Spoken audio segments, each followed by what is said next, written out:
So I if didn't you get have the an whole iPad, thing. Hmm? I didn't get the whole thing. I only got the part with Barbara sort of fooling around and waiting to get everybody in. All well, I right. Little didn't bit get that off. part, so I can't guarantee I didn't have it. I'll check again. Well, there was an instruction that said if you click on the arrow, it won't work. You had to click on something else. And Yeah. I was able to get the whole thing on my laptop. Oh, because I would like to see that. All right. Do I go to the list? I've never had to do this way before. Normally, my co-host, Mara, are you iPad 38? Yes. Okay. You disappeared. Oh, that's promising. Talk among yourselves. The subject Ah. is. Yay! I figured it out. Oh, good. I'm very proud of myself. Yes. Okay, Mara, you are now co-host. All right. Thank you, Barbara. Now I just There you have to go. click my pictures. All right, wonderful. I've been looking for this presentation. Mara is one of my newest friends, and most of you are gifts from other people. Mara is too. She was a gift from Shoma, and I adore her gentle energy, her eye for aesthetics is always a joy. And even if there appears to be nothing around to see, she will see something beautiful and take a picture of it. So I have been blessed with seeing some of those lovely pictures. Shoma sent me a gorgeous dying petals picture the other day, and flowers in transition are always interesting. So you are on. Will you tell us about you a little bit and how you got to Ethiopia? Well, yes. Here is a true robber of hearts. At 50 years old, this is my mother. She started traveling around the world with nothing but an airline ticket, a guidebook, and a piece of carry-on luggage. Are you recording? Sorry. No? How do I record? Yeah, it's Recording. I recorded. on. Thank you. I can't, so It's I'm on. Thank you. In 2014, we decided to go to Ethiopia, only one of 6 trips the two of us did together. I planned the trip based on the 9 UNESCO World Heritage Sites, which are underlined here. And the solid red lines represent the 2,000 miles we were driven, which was painful, over terribly bumpy roads. And the dotted lines were flights. Or what? Flights. We flew. Okay. We spent our first night in Addis Ababa. The name means new flower. And we set off very early in the morning at 12 o'clock, which is dawn for them. And so after 1 hour of daylight, it's 1 o'clock, and so on until it's 12 o'clock at dusk. This is possible because it's close to the equator and they keep more or less the same time all the time. They're not fussed with time anyway. We spent 2 long days on the road with our cheerful guide making his funny comments like this one. The donkey is the 4x4 of Ethiopia. Here is a man drumming up business for his donkey, the local FedEx, and one can see from the long shadows that it's very early in the morning. Here's another one, rather dapper, doing the same thing. These women were dressed up for a special occasion and probably traveling a very long distance because it looked like they were going to Addis and we were already quite far away. The woman on horseback and the one behind her, you might notice that neither of them have shoes on. Well, we eventually made our first stop, and I introduce you to our crazy fun Rastafarian guide, Abayu. Here we discovered the local penchant for spries, which is half a cup of black coffee floating on top of black tea. Not very nice. Well, after and Starbucks has something similar called dirty chai. Afterwards, we asked for a toilet, and a cloud came over Abayu's face. As he implored us to wait, he said, "Better on the bush with a view." And Agreed. eventually we arrived at the promised spot, having crossed our legs for quite a while. And the view was spectacular, but the privacy completely minimal. Our first market, the people were curious and friendly, and the woman with the chickens under her arms is looking up at the flies on her eyes without a free hand to swat them away. It was quite something. Here you can see the reason for the name of this presentation being Robbers of Hearts, which is part of the etymology of the name of Ethiopia, in case you didn't read Barbara's blurb that she so kindly sent. And just behind this woman, peeking under the umbrella, is a little boy, coincidentally wearing a Chicago Bears t-shirt. We stopped by a nearly dried up river to see the activity, which was a lot. And these little children scampered up the steep hill to come and say hello. It was so precious.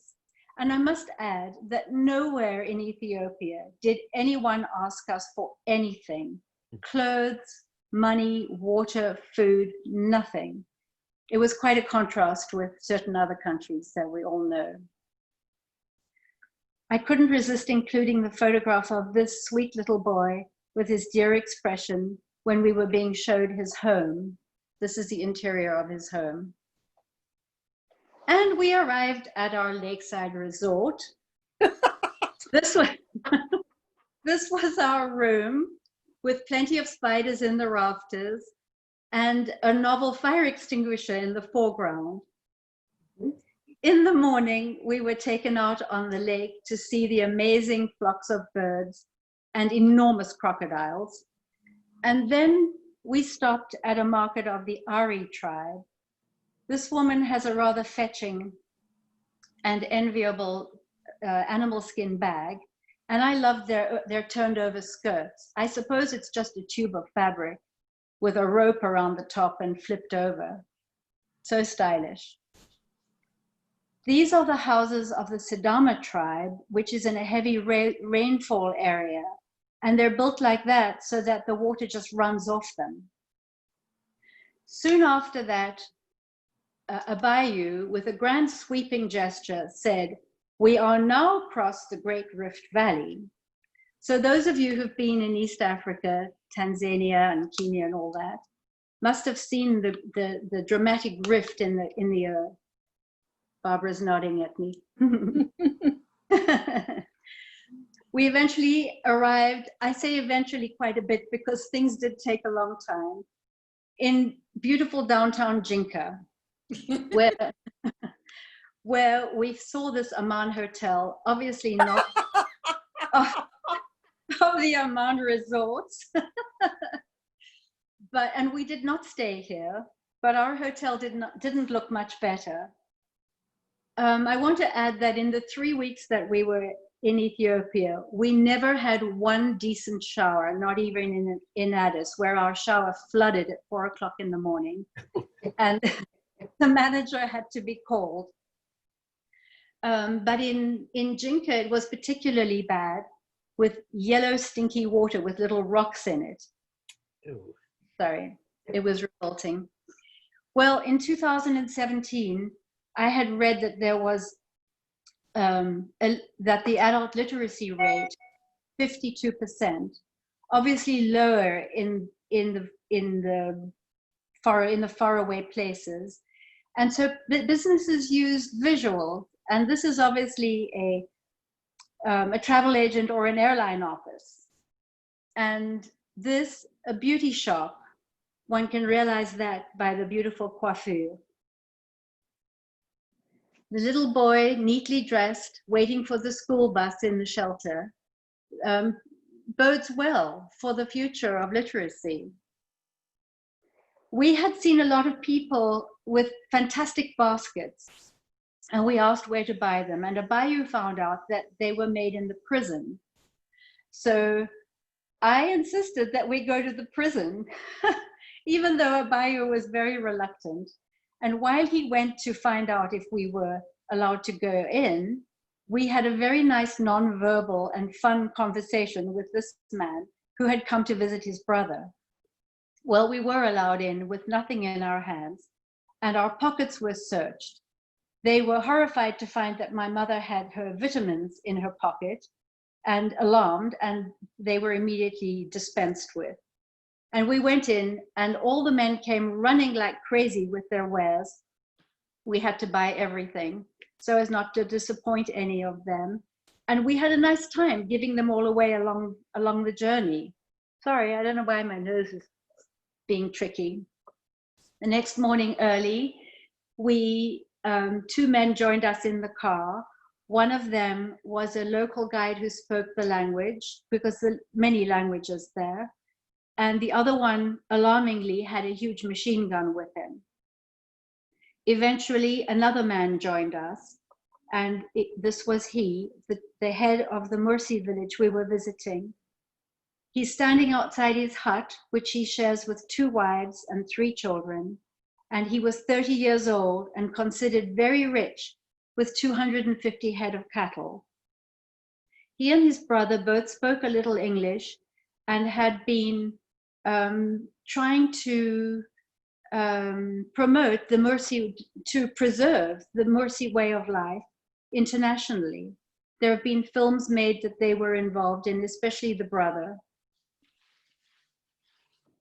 The Mursi, it's important to visit them early in the morning because they drink a grain-based alcohol that they make, and they become more vicious and more violent as the day goes on, quite dangerous. They're gunslinging and stick-fighting farmers, nomadic farmers, who don't kill their cattle, but they will eat meat if a cow dies, and they live on porridge. And if they need strength, they slit the neck of a cow and they drink a mixture of milk and blood. They're horrible. They adorn themselves with body painting with natural pigments and a lot of jewelry, very inventive. Scarification, which is done by raising the skin with a thorn, cutting it with an iron object, and embedding ash in it.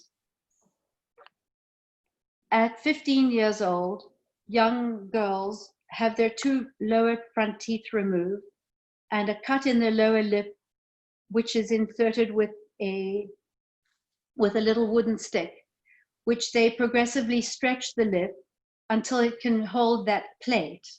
They do the same with their ears. The plates are ceramic.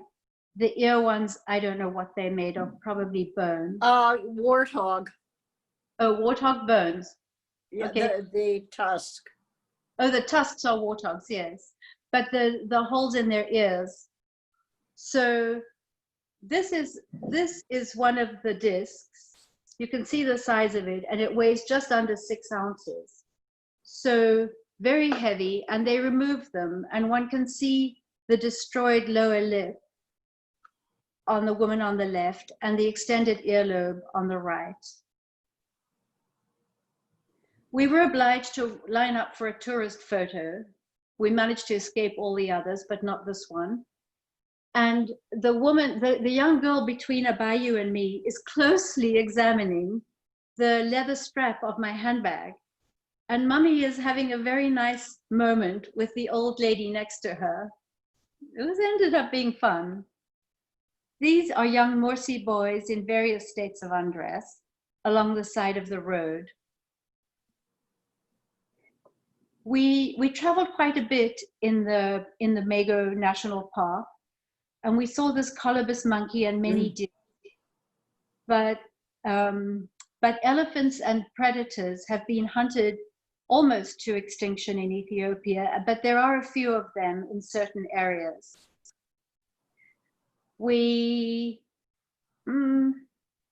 These are beehives, yeah, and in an acacia tree. And at the appropriate time, at the supposed time, the beekeeper climbs the tree, smokes the queen out, and gets the honeycomb out. If it's not the right time, it's a total disaster. Whoops.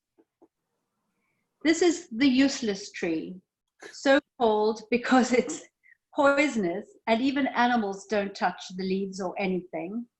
It makes no shade, and even the wood doesn't burn well. A Bayou said, it's the useless tree because it doesn't have nothing.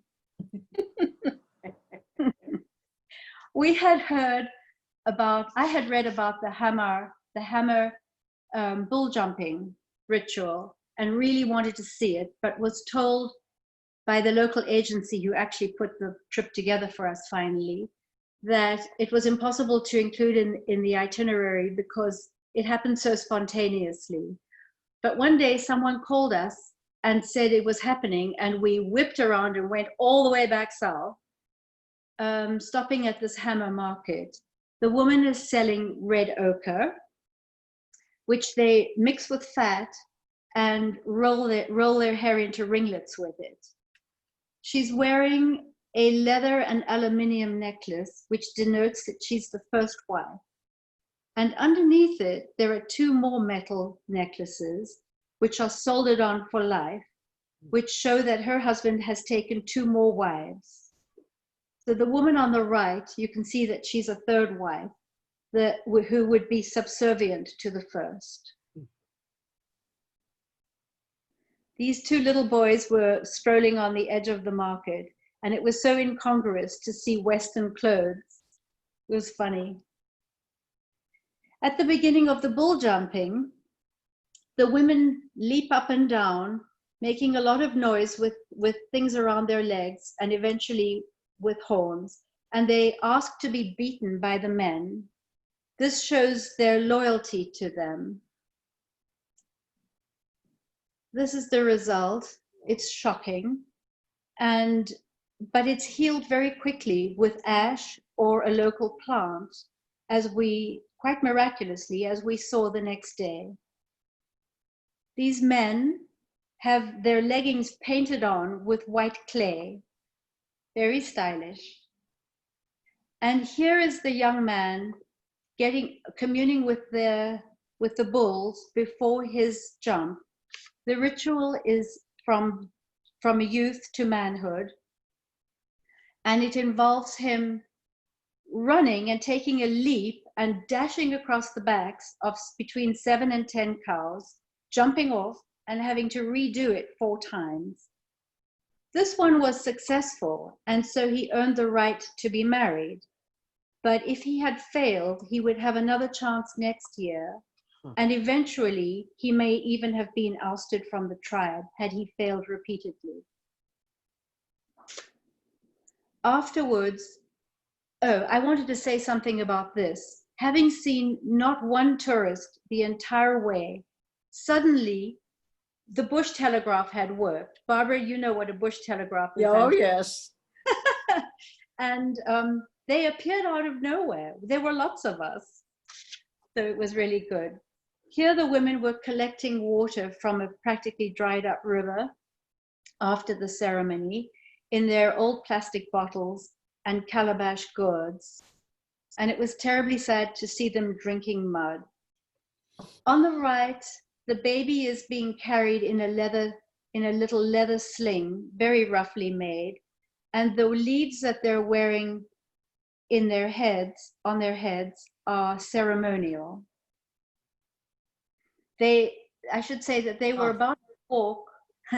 They were about to walk many, many miles back to their tribal home. So the next day, we were driven over insanely difficult territory because there were no roads to go to the celebration party, and we were greeted by this little one.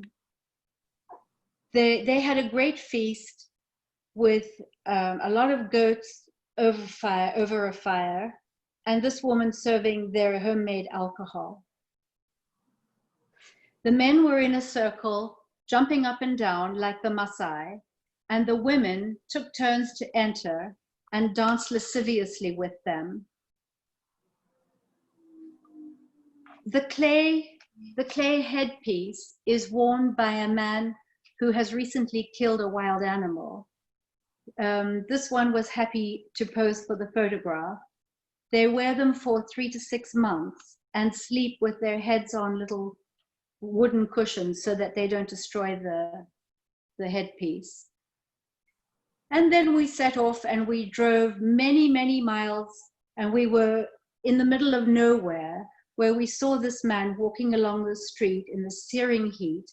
And so as usual, of course, we stopped to give him a bottle of water.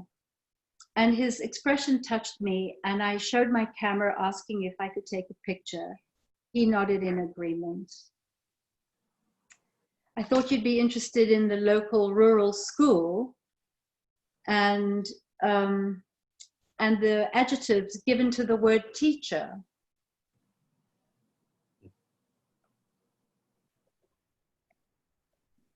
These two little cuties popped up out of nowhere and were just so adorable. We loved them. Take them home with us. Whereas the tribes in the lower Omo Valley have a UNESCO heritage status together, the Konso have their own title. They live and farm on terraces that they build out of stones and wooden fences, very beautiful, with arched entrances to their homes and compounds, where sometimes we could see daily life and their livestock inside. And they practice biodiversity, and one of their main crops is cotton. This woman, we came across her spinning, just sitting there spinning. There was a little museum, the only museum we ever got to, in fact.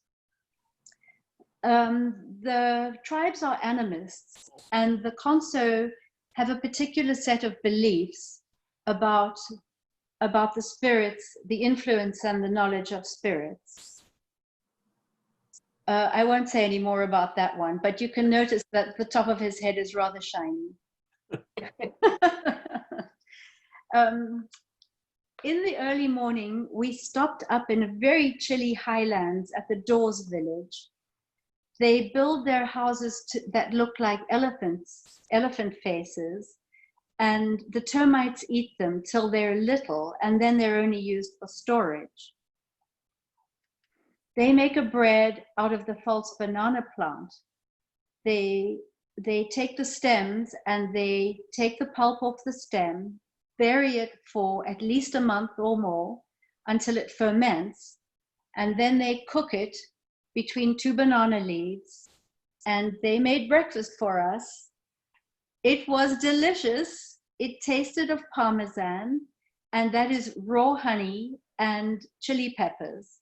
And we just teared off pieces of it and munched on it. It was wonderful. The Dawes are known for weaving, and the men got dressed up in their woven trousers, and a little show was put on for us. Absolutely delightful. Clapping, singing, drumming, and shaking those hips like you can't believe. Joseph, you would have loved it. Well, we drove all day long with very few short stops. And eventually I noticed in the rearview mirror that Antoine, our fantastic chauffeur's eyes were starting to droop. And I begged him to stop and have a little walk, but he would not, pushed on until he was able to stop and buy a coffee cola. In a can, just like Coca-Cola, but the flavor half coffee, half Coca-Cola. And voila, he was wide awake for the rest of the day. Arriving in UNESCO Heritage Harar, a bayou declared in his inimitable way, we were there and now we are here.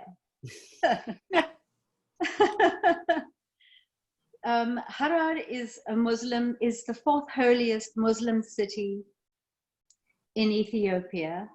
And it might be interesting to mention that 1/3 of Ethiopians are Muslims, 2% are animists, and the rest are Christians, mostly Orthodox, but not all of them. Harar consists of 368 alleyways. And UNESCO mentions the interiors along with everything else, which are, this is typical, colorful woven baskets and painted plates. Most of them were tin. This street has sewing machines, those old-fashioned sewing machines, all the way down. And the name of it is appropriately translated to the sound of the sewing machine street. Onomatopoeically in the local language, it is Mekina Girgir. So amazing. We loved it. This tailor is shoving cut leaves in his mouth. Highly addictive. It causes a state of euphoria, and it is exported. There they call it chat. This man heavily addicted with his whole bag of chat leaves in front of him. Well, Diane, this is for you. Not a good photograph because my camera wasn't up to it. But for hundreds of years, as you know, as Diane knows, the spotted hyenas, which are very dangerous, they hunt zebras and everything. They would enter through the wall, through holes in the wall, and scavenge for food. Well, a family decided to try to keep them off the streets or out of the alleys, such as they were, and started feeding them near the wall. And this is continued to today. That was the 1950s and still going on. The reason this man looks like he doesn't have an arm is because he was actually flicking meat at the hyena in the background. He calls them with the terrible noises that hyenas make. And then he throws meat closer and closer to himself until he eventually has a piece of meat on the end of a very short stick. And the hyena takes it right near his face. It's frightening. I've got to find my notes for this one. Sorry. This was a museum dedicated to, whoops, gone too far, to the French poet Arthur Rimbaud, who lived in Africa for 11 years, 5 of them in Harar, where he traded coffee and was gun running. He loved Harar. He wanted to live there forever, but he became ill and was taken back to France on a ship. I can find, it's a little nervous that I am, so that's why I can't remember the quote. Can't find it either. Anyway, I'll try. He turned nights and silence into words. That was one of the quotes. And the other quote is eternity. The sea, can't quite remember it. The sea melded with the sun, something like that. But I'll tell you what, I'll send that poem in an email. It's so beautiful. And it was sort of prophetic because he did go back to France on a ship to die. On his deathbed, he was dictating a letter to the harbor master to keep a space for him on the ship back to Ethiopia. So much for that. Aksum was the capital of Abyssinia from the 1st till the 13th century.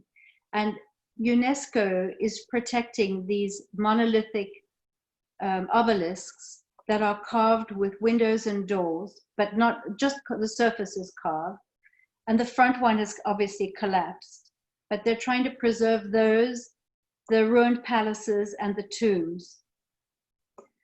And aside from that, the Ark of the Covenant is supposed to rest in Aksum.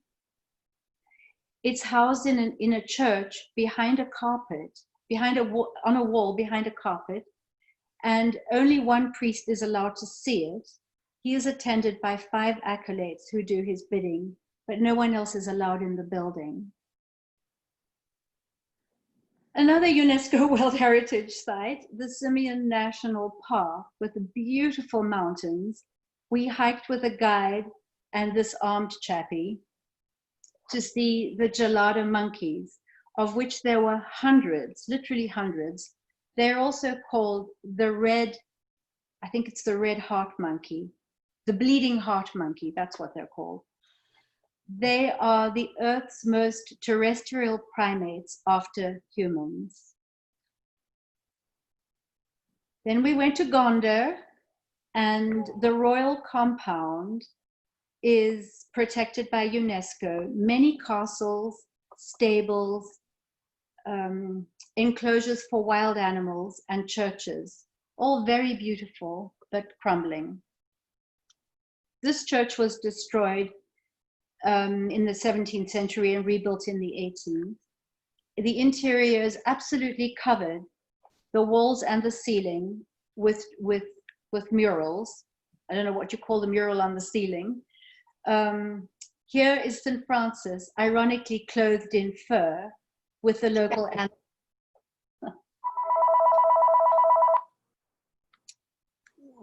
And the ceiling covered in winged angels. Carol, can I call you back? Okay, bye. Covered in winged angels in between the beams. Punishments for sinners are illuminated as they are in many places of the world.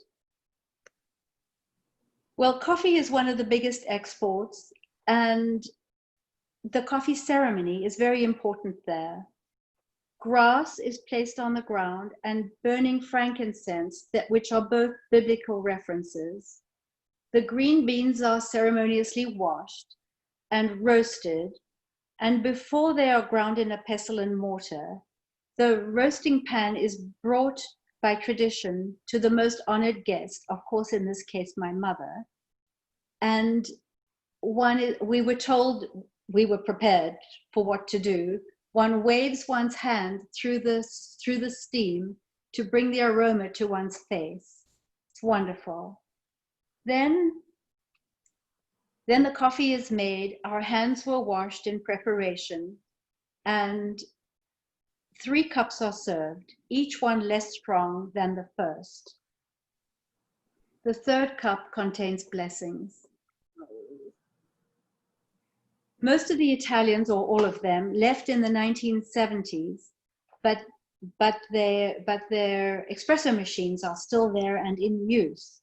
This was in a little cafe on the side of the road, again, far from anywhere, and we had the most delicious cup of cappuccino, and we realized, number one, we were becoming very addicted to coffee, even though we're tea drinkers, and number 2, that we really preferred the Western style, but we wouldn't admit that to anyone there. Afterwards, we needed the toilet before we set off on the road again. And this was it. It was fine. We survived. Lalibela is a pilgrimage for many people. It's up on a high plateau, 8,500 feet above sea level.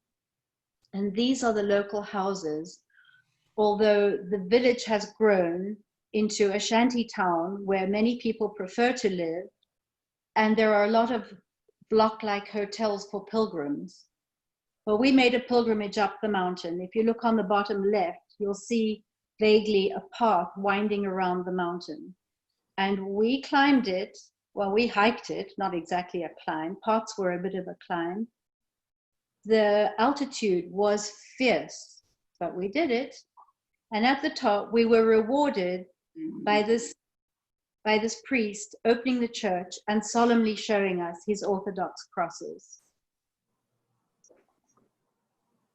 The 11 monolithic rock-hewn churches are protected by UNESCO and are the reason for the pilgrimages. They were mostly built in did I say the 13th century? Anyway, some of them were originally palaces, but because of all the pilgrims, they've been turned into churches. This is St. George's, the last to be built, and it was hewn obviously down into the rock, volcanic, so not so difficult, but still.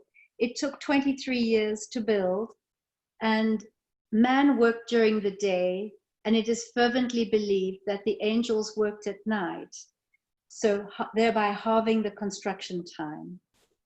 The church is 40 feet high and is still very much in use. Carpets on the ground here with the tarpaulin shading the very imposing young priest. He was marvelous, and they told us that he was going to be the next, as soon as he was old enough, he would definitely be the Archbishop of Ethiopia. Here you can see the way to go in, down this slash in the rock, and eventually it opens into a little tunnel and out into the courtyard. Well, there's quite a story about this building. A Scottish woman came to Ethiopia to escape the bleak winter and in the hopes of teaching. But she wasn't allowed to teach, but she was asked instead to help to open a school in a very small village that had no running water and no electricity. So she opted to stay in Lalibela. And she had a driver take her to and from work every day, 1 hour each way. So they became quite friendly. And one day she asked him, "Do you have a dream?" "Yes, I would love to own a restaurant." Anyway, her vacation ended and she went back to Scotland. And she was a home economics teacher and she taught a little while longer, but then she retired and immediately returned to Lalibela to open this restaurant with her driver. Such a touching story. They employ local people and use local produce, and they've grown a garden, and they've grown a vegetable garden and an orchard, and they use their own products as well for their menu, which is half Ethiopian and half Scottish. And there is even haggis on the menu. Amazing. Well, the first time we went there, because we did return, we went in the afternoon. And here, Mummy is drinking avocado juice with mango. And I had avocado juice with, what was it, guava. Absolutely delicious. We couldn't believe it. And the waiter asked Mummy how old she was. Well, she told him. And he left. And then she said to me, "I must be looking awfully old because people keep asking my age." So presently the Scottish woman arrived. We were sitting right up at the top. She had hiked up there to come and see us. She said, "I just had to come and meet this 88-year-old woman who was hiking up the mountains and going all over the country." So we had a very nice talk to her. They sponsor young boys in a soccer team, and their employees give money out of their salary every month to support a little orphan girl, to help support, because they don't raise her, but they support her raising. So sweet. Eventually, here we were in Addis on a public holiday, our only day there, and the ethnological museum that I had really been looking forward to was closed. But there was a parade honoring veterans, and it was great fun to see the old chaps dressed up in the nines in their uniforms. The one in khaki is carrying a fly switch, not an uncommon sight in Ethiopia. And they both have a single pink rose wilting in the heat. They were probably wilting in their uniforms too. And so as we were so addicted to coffee, we sought out the most famous Italian style coffee house in Ethiopia on a main street. The unprepossessing entrance is there on the right, Tomoka. We were the only women in there, and the coffee was out of this world, making us even more sad to leave Ethiopia than we would have been. On the wall above the lion, one can see in that yellow notice It's actually a quote in French by Balzac that was abbreviatedly translated in another place in the coffee shop to, when you drink coffee, ideas come marching in like an army. So that was really nice. And then we were taken to see this beautiful woman, the legendary Queen of Sheba. She just reminded us of that, the fine features and the beautiful elegance of her. And it was such a contrast, an interesting contrast, with the accoutrement of the tribes to the jewelry and the hairstyles of the fancy women in Addis. And now I end my presentation with my favorite picture of Mummy, that she was unaware of being taken. And I want to thank my dear Shoma for all her help, and for Barbara for all the Zooms. So wonderful. I'm crying because I'm so relieved it's over. Fantastic. Wonderful, wonderful. How do I get out of this, Barbara? Oh, I think You're there in you it go. now. Oh, was Wow. that joyous? That was marvelous. Thank you. Absolutely wonderful. Bye. Wonderful. Everyone is so beautiful, and I'm I'm noticing, in contrast with some countries I can think of, beautiful teeth. People are certainly not obese, but they also didn't have the look of starvation either. It's just but absolutely beautiful. Wow. Yes, they are a beautiful people in general. Whoops. The I little love your necklace, the necklace she was wearing in gold years ago, and I remember where I got them. I got 3 of them in silver, and I was wearing them in the old city of Jerusalem.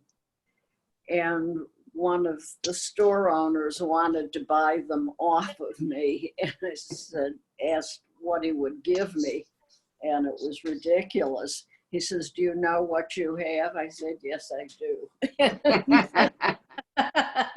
But kind of the contrast between the fine gold jewelry and the use of boar tusks, of warthog tusks, everything's usable.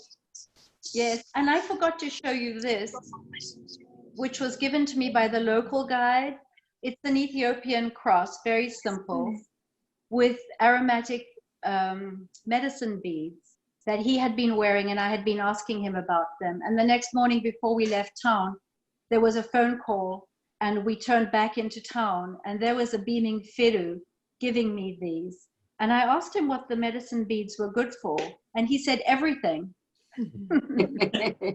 Aspirin. Yes. I loved your talking about the coffee. I have a friend whose son-in-law is a coffee merchant. And about 5 years ago, he brought coffee back from Ethiopia. And ever since, I get my Ethiopian longberry coffee online. I get the whole beans and I grind it every day. It's Wow. I bet, Wow. wonderful coffee. yeah. Yeah. It's interesting the way they almost revere it. Oh, I can understand. Yeah, Yeah. beautiful. Do you have a restaurant that you go to here that No, I has don't. Ethiopian food? I don't drink. Oh, Ethiopian food. Well, that was interesting. We didn't, except for a couple of things, we didn't like it very much. It's terrible. For Yeah, You I like didn't like injera? the The bread? injera.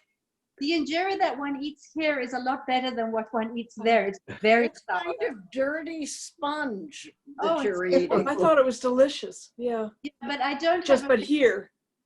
Penelope, I don't have a favorite restaurant here. Yeah. I haven't been for years. I was kind of put off by that trip.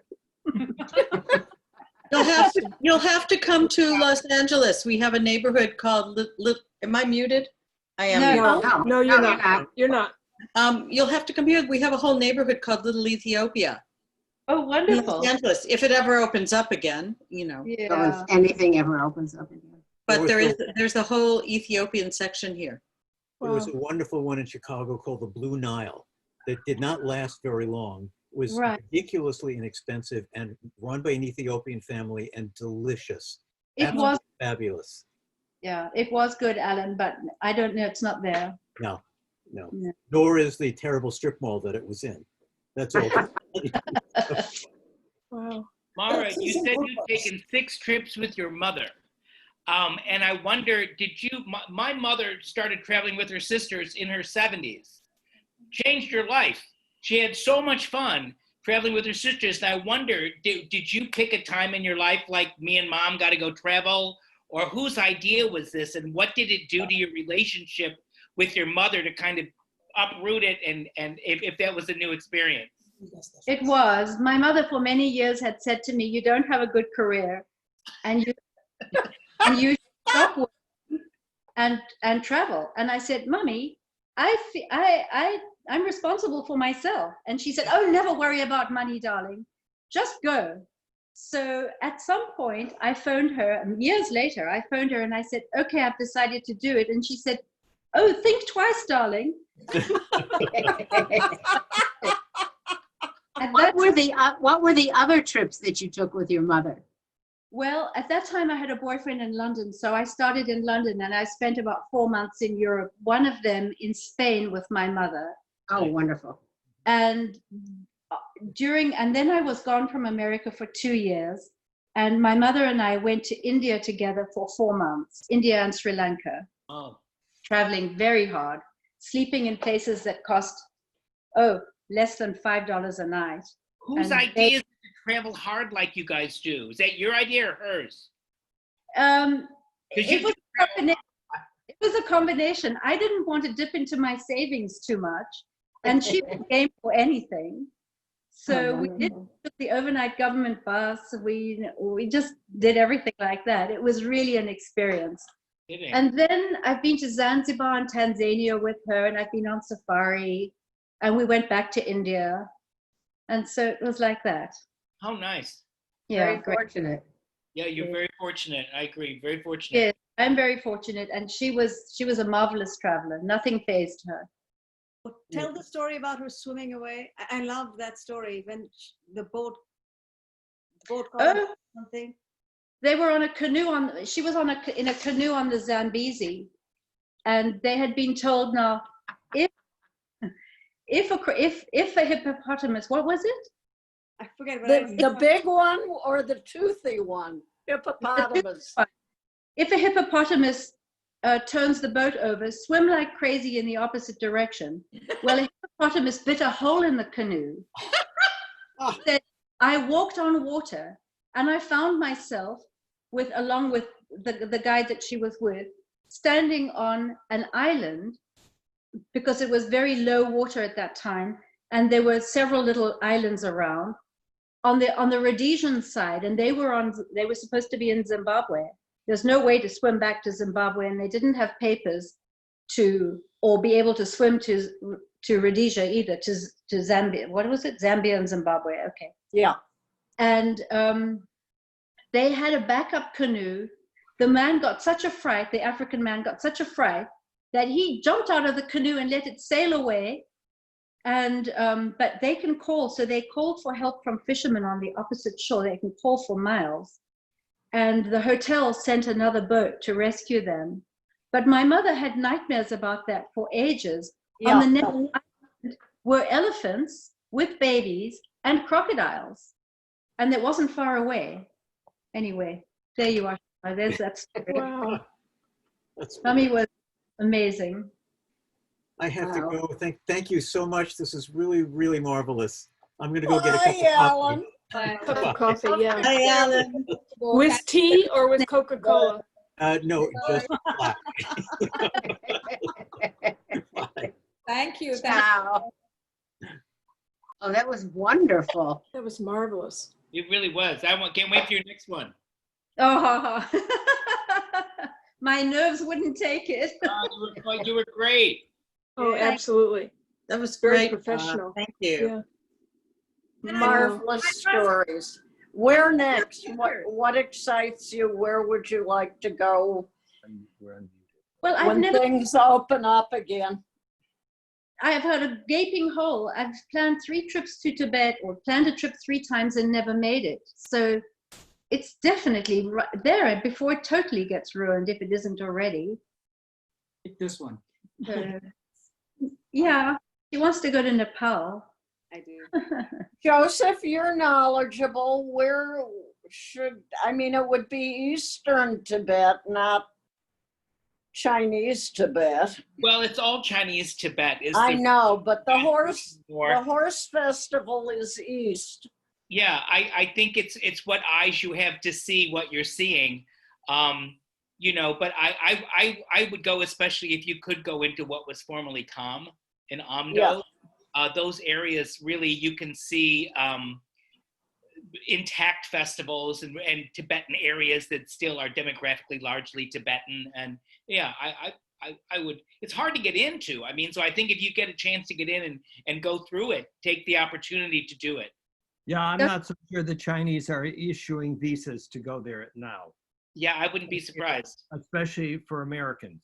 Yeah. Yeah, The two- Kind on- of persona non grata all over. Well, and we are now the epicenter of coronavirus. Right. And so there are 2 counts that they would just as soon not see Americans travel. right. Well, I told Barbara earlier today, it's a bit of good news. The museum in Tuscany, where an exhibit I guest curated, opened today, reopened today. Oh, exciting.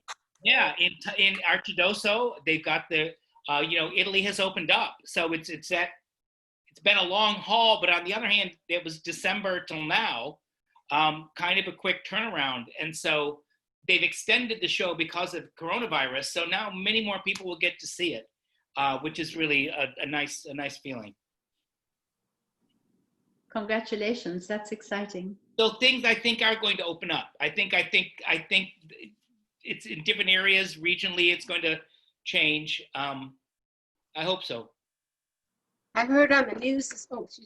I heard on the news this morning that the U.S. has 25% of all of the deaths from corona in the world. Wow. And our president doesn't think it's real.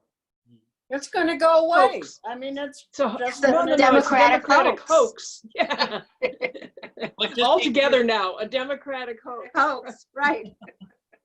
to go back to encourage Mara a little bit, Nepal's fantastic. I've been. And you can get out. I'm not an Everest person. I would stick to Bhaktapur and Bhutan and Kathmandu, and then into villages if you wanted to beyond that. Go up into the jungles a little Nepal's bit. my trip. I haven't been. She's gone. You've gone. Oh, you'd love it. You would. Have love you been to Ladakh yet? Who, me? No. Oh, Ladakh's nice. That's I one love Ladakh. So yeah, there are places to go. I suddenly have a bad connection here. What did you say, Me Joseph? too.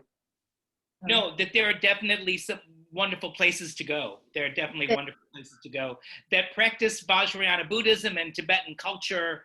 In Ladakh, you can see Tibetan culture that's similar to Tibet. Also in Bhutan, you can.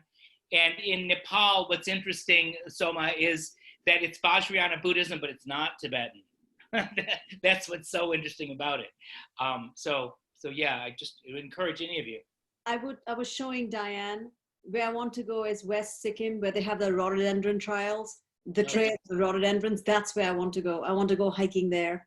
And it's like a whole carpet of rhododendrons all the way around. And there are probably no Indians there because no one's taking pictures there. There's no Instagramming. There's probably no one there. That's where I want to go. Nobody there. There's no one there. My mother and I went hiking there. It was wonderful. I want to go there. Yeah. Beautiful. I have to say, I'm going to throw some cold water on everybody. Opening up is one thing. Staying healthy is another. So the question comes up, which you know, and I'm wondering, it's wonderful the museum is open and Italy is opening up. We'll see what happens in the next 60 days. If it stays healthy, then maybe. But I wouldn't be so, and as far as the US goes, we don't know what's going to happen here. No.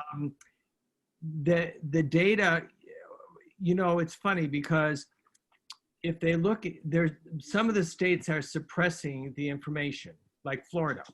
Or distorting it.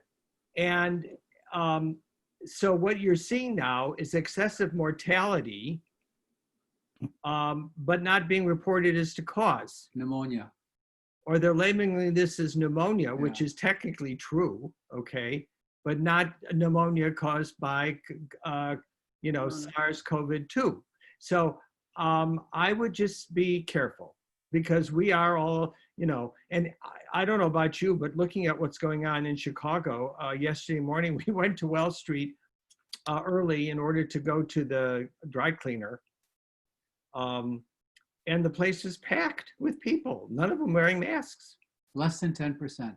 But it And was interesting looking at the images that came out of the protests. I would say the vast majority of protesters were wearing masks, which kind of indicated to me that you had large groups of people protesting because they cared about fellow human beings, and therefore it followed that they were also wearing masks, unlike the runners on Lakeshore Drive.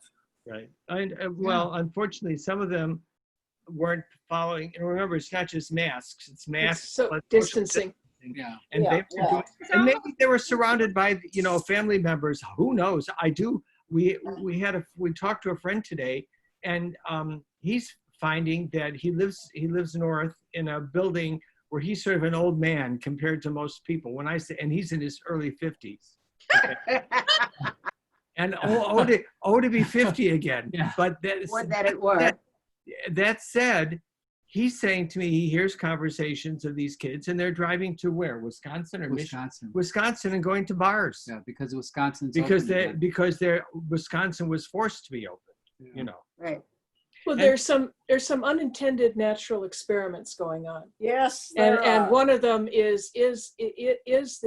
are the protests. And if, in theory, we should see a big spike after the last week. But the other one is, and I don't know, you mentioned, Jack, that not all states are reporting their statistics correctly.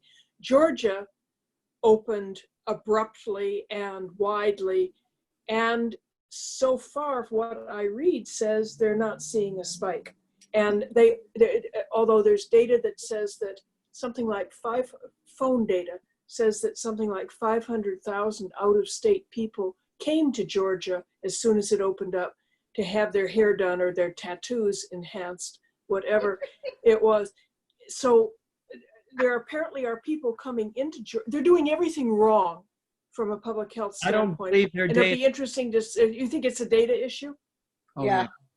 Especially Georgia. It's really shocking when you think that public officials in this country, would suppress data or falsify it, and would lie about it. It's really, this has been a big.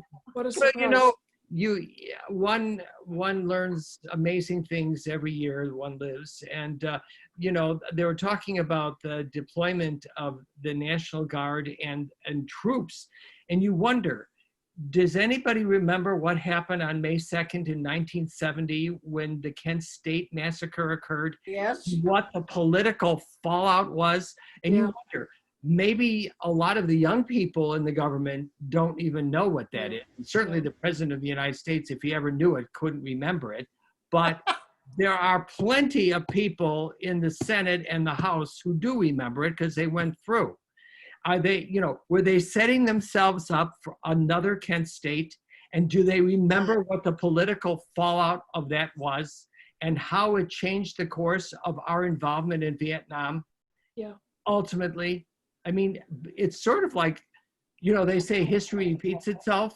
When it's starting to repeat itself during one's own lifetime, that's really frightening. And isn't it interesting, Jack, that it was one photograph that summed up what had happened there? Oh yeah, we can still see it in our mind's eye. Absolutely. And it will be one video that may have changed hopefully, our country. What was it? I didn't live here then. What was it? The photograph, I mean.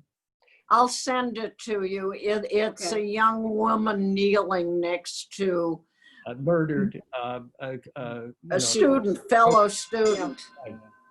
Yeah.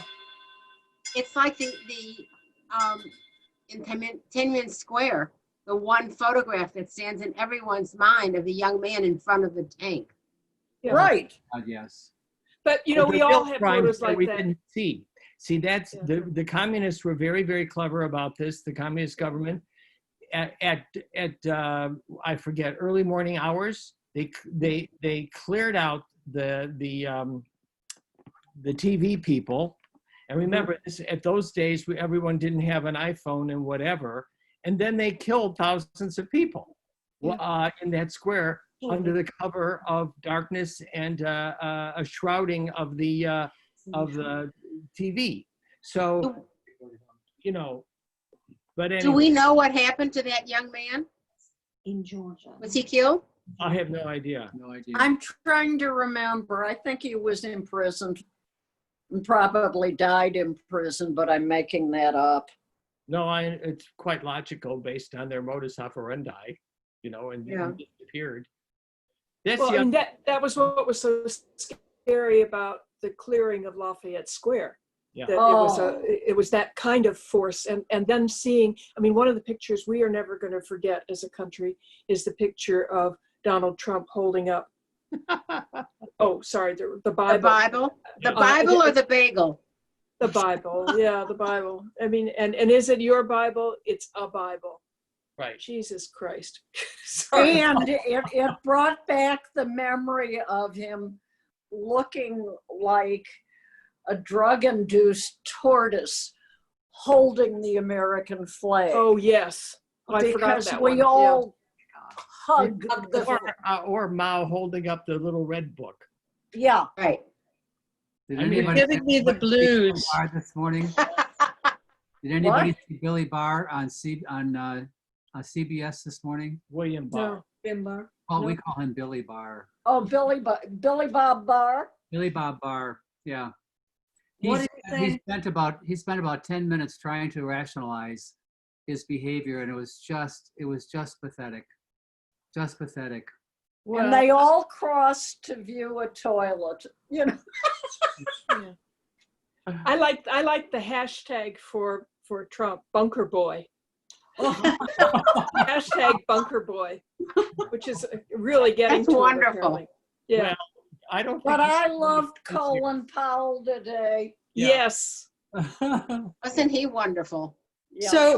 So did everyone read the article from Atlantic that Barbara sent around? Yes. Not yet. It was brilliant. It's a And last night or the day before, Christiane Amanpour had the author of that article, Ann Applebaum, in conversation with a man. Oh, his last name was Cohen, and I can't remember his first name now. He's a former Republican who predicted. He wrote an article for the Atlantic in January 2017, i.e., just as right after Trump was elected, predicting all of this. So she had them in conversation. If you can find that, it's 17 minutes long. It's a really succinct follow-up to that Atlantic article.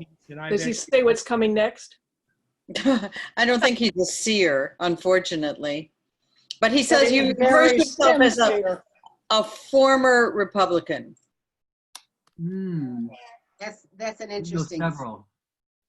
Hopefully there will be more and more, but you get someone like Lisa Murkowski, who's just such a fence sitter. She's so wishy-washy. She's She's more like than, Susan Collins. I mean, they're full of you know what. And when it comes down, when the rubber hits the road, they don't vote the way they know She that votes with Trump. she votes with him. Of course. When you think about it, there was plenty of info. When you think about it, one Republican voted for removal. One. And Mitt they all Romney. sat there and they heard all that information. I can maybe see they wouldn't get the total number necessary for removal, but They one. want their goddamn judges. That's what they want. They'll take anything to get all those judges in place so that they can go forward when in post-Trump years, whenever that should happen, sooner rather than later, God willing. But they just want their judges in place so that they can proceed with impunity. Well, It's scary. And they're continuing to do that. oh yeah. Oh, yeah. Even as this, major national crisis, national and not going away anytime soon, is going on. They, excuse me, 3 national crises. Yeah. They're doing the approval of the judges. Well, obviously, they know that there's a distinct possibility that the ability to do any of this will end in January. And it's sort of like, honestly reminds you, and I hate to use Holocaust imagery because it's not, let's not exaggerate things, but as Germany was disintegrating, they were sending more people to get killed because they knew shortly they wouldn't be able to continue doing it. And Right. so boxcars kept on going, virtually to the last minute. Giving me the blues. So Barbara, what's on for next week? Next week, we have Alexander talking about his last exhibition in Gujarat.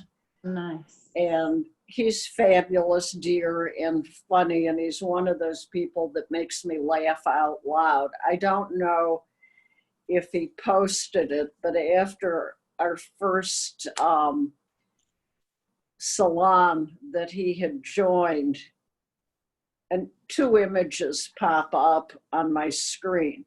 One is the famous Putin bare-chested on a horse image, and the other one is Alexander bare-chested on a goat sculpture that he had made. The man has such a wonderful, bizarre sense of humor. I have 4 marble eggs that he's painted. 3 of them are spotted and 1 of them are zebra stripes. And I love the concept of mammals coming out of eggs and hatching. And he just gets things.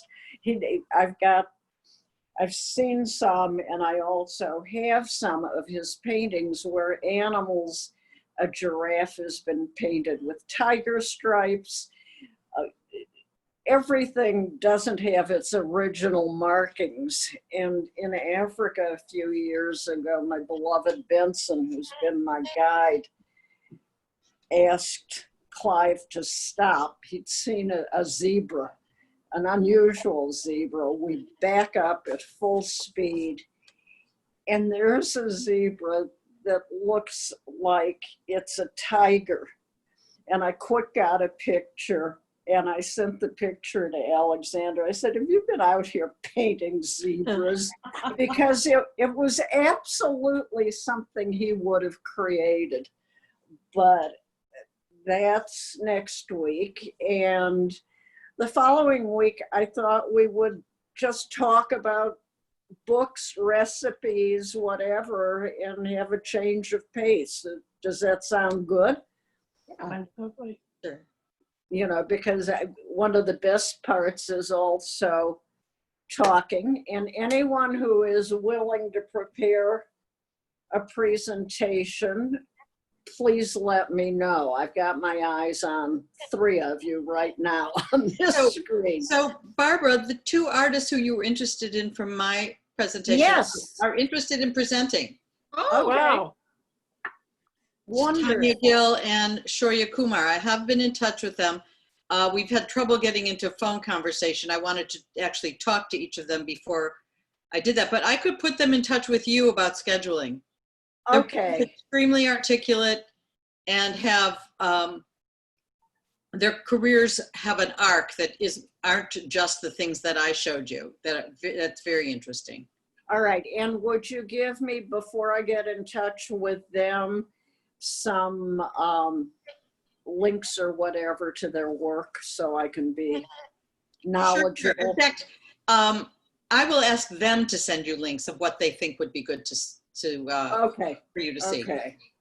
But I mean, you know, to Jack's point, I'm not headed out to bars, and I'm And not a March high- and Munch. No more March and Munch. Oh God, it's killing me. It's Penelope. killing me too. We'd have been out there. And that Union Park, which was a Yes. major thing, that was where we started for the Day Without Immigrants March. Right. Yeah.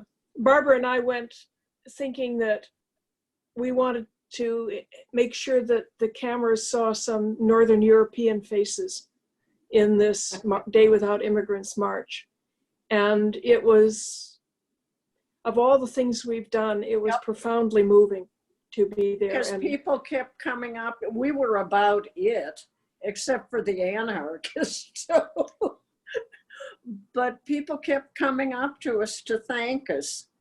So, today the kids drove over.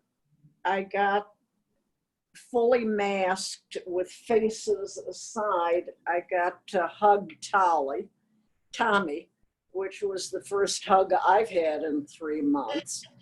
And the kids walked social distancing, but I got to see them 3-dimensionally, not on a flat screen. And it was an amazing experience. So. I'm looking forward to next week. I have to sign off now. Thank you, Mara. Thank you, Barbara, for organizing these fabulous Sundays. And I'll see everyone next week. Yeah. Okay.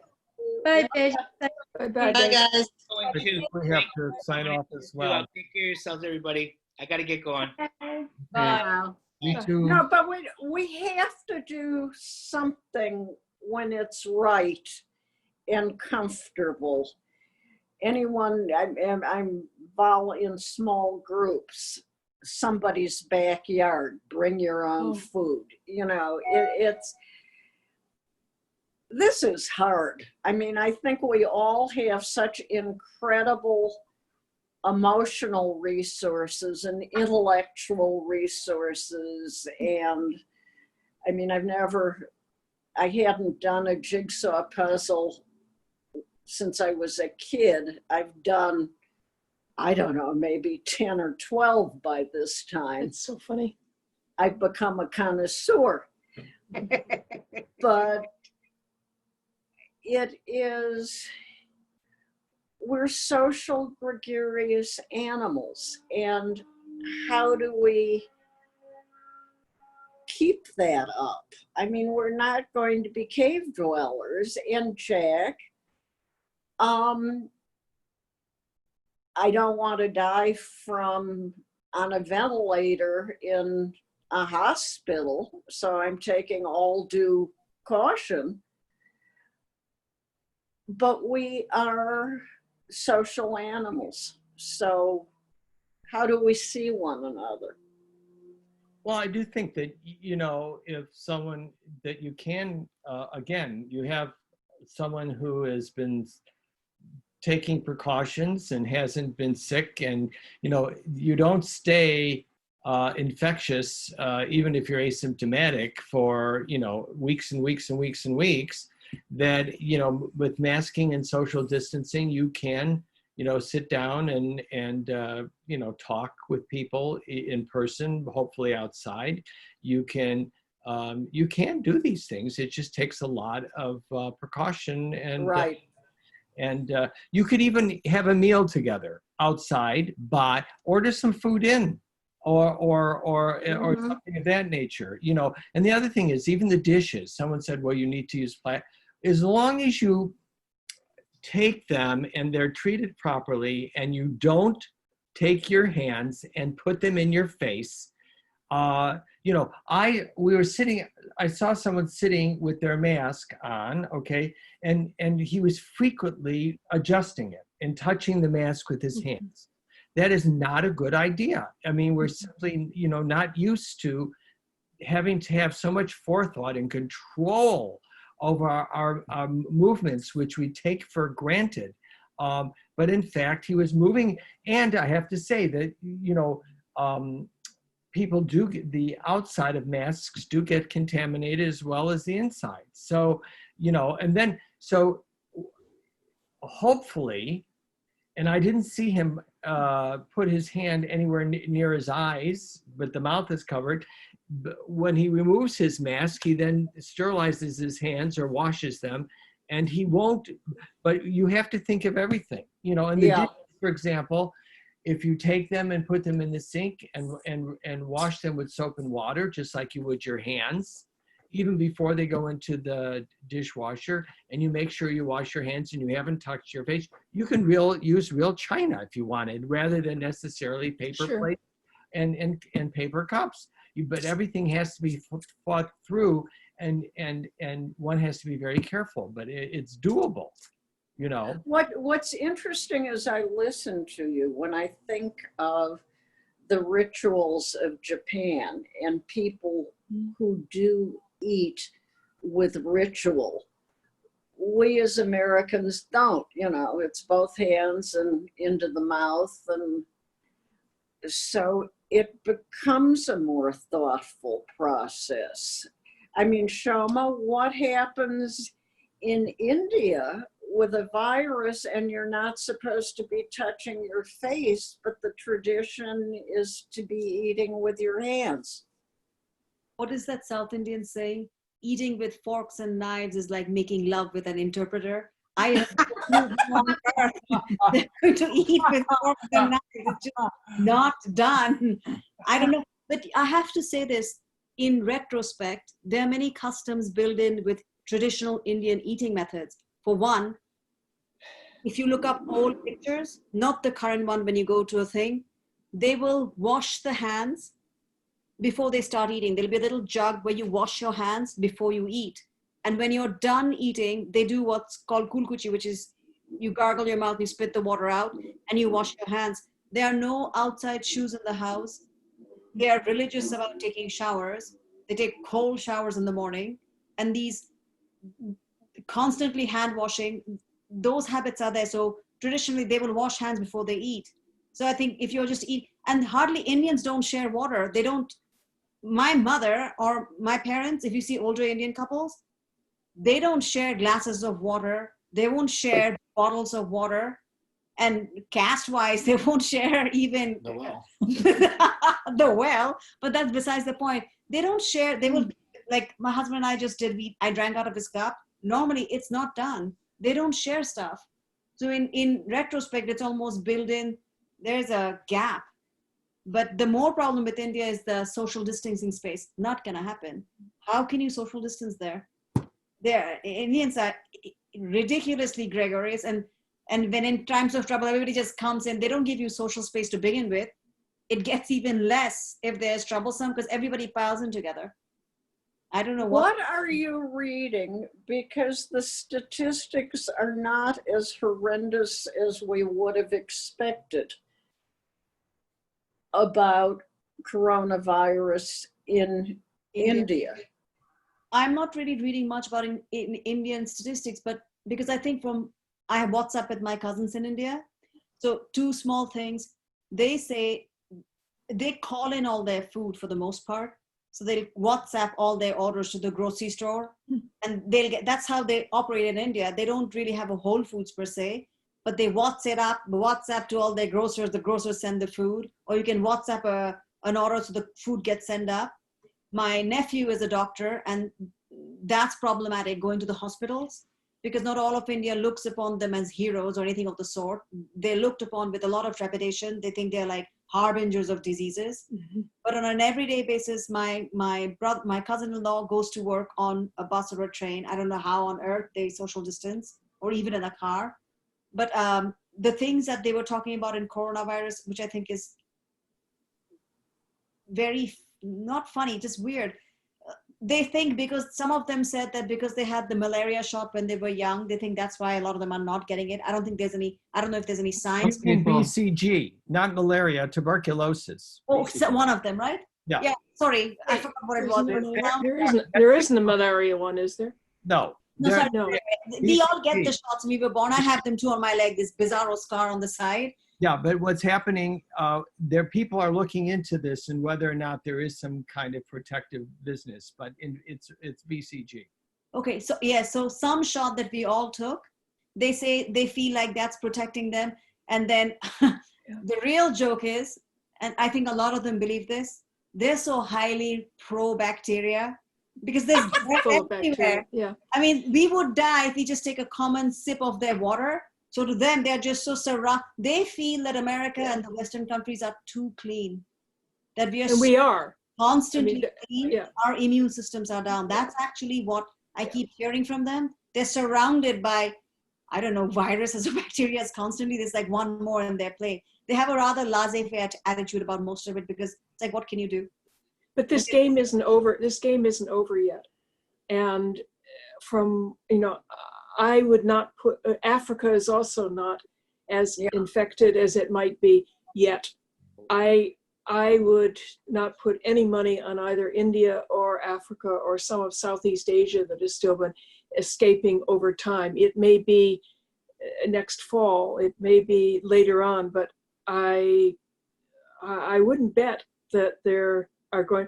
I think they're thinking more like Dubuque, or some of the Middle Western and Western states thought that it was just Chicago, it was just New York, it was just them, and now they're getting hit. And I can't imagine that it's not going to be elsewhere. And the other thing is, again, it's data collection. Brazil, as you've read, no doubt, has suppressed the information and told the public health people to stop reporting positive cases. Right. Because the president doesn't want a bad. It's sort of like Trump in the beginning. With the cruise ships. You're not letting the ship land. It's going to mess up my data. Yeah. Well, and the president of Brazil, but Bolsonaro, saying, it's sad that so many people are dying, but we all die. Absolute disregard for life. Absolute Disregard for life. I've also heard regarding India, a lot of people are talking about the birth rate is so high, the population is so young that there's more resistance there too. I don't know. I'm just adding to the conversation here. But back to Shama's point, when there was a marvelous woman who took care of me when I was little. And she used to say to Mom, Bar needs to eat a peck of dirt before she dies. Oh. And that's how you build the immunities. Listen, anybody who'll drink out of the Ganges at Varanasi is, And live to tell the tale. That's right. So, but I have to say that it is also possible, we don't know this, that there have been infections through the Indian population with coronavirus, not the one that's currely going around. Not 12. COVID-2, but something related genetically to it that's gone through the population, and it's given them some limited immunity, which is why perhaps they're not getting as sick yet. But I agree with Penelope. The story has not been written yet, and it's not been written in this country by far.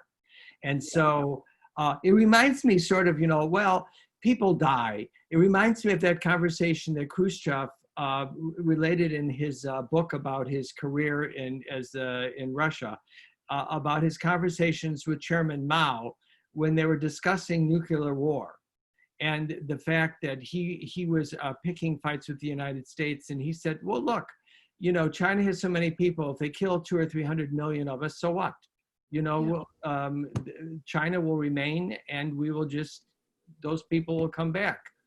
Khrushchev, They die. didn't like that answer, but I mean, I'm not sure that isn't still part of China. I will never forget the opening ceremonies with the Beijing Olympics, which basically said, look how long we've been here, and look how many of us there are. But Barbara, the Chinese the government, the public health people are trying to change some of those traditional habits.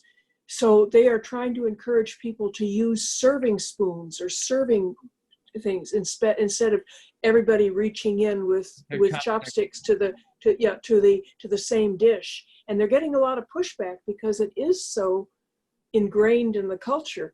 But the government is trying to change for things that are more consistent with not spreading disease. It's actually funny with the Beijing Olympics. I didn't go to China then during that thing, but I asked somebody, well, you know, they did all this with these beautiful stadiums and all these ceremonies and everything else. Did they manage to get potable water in their water system in Beijing for everybody who was listening? And the answer was no, they did not. They did not. So, but it was a scandal, by the way, my personal opinion, that they were awarded that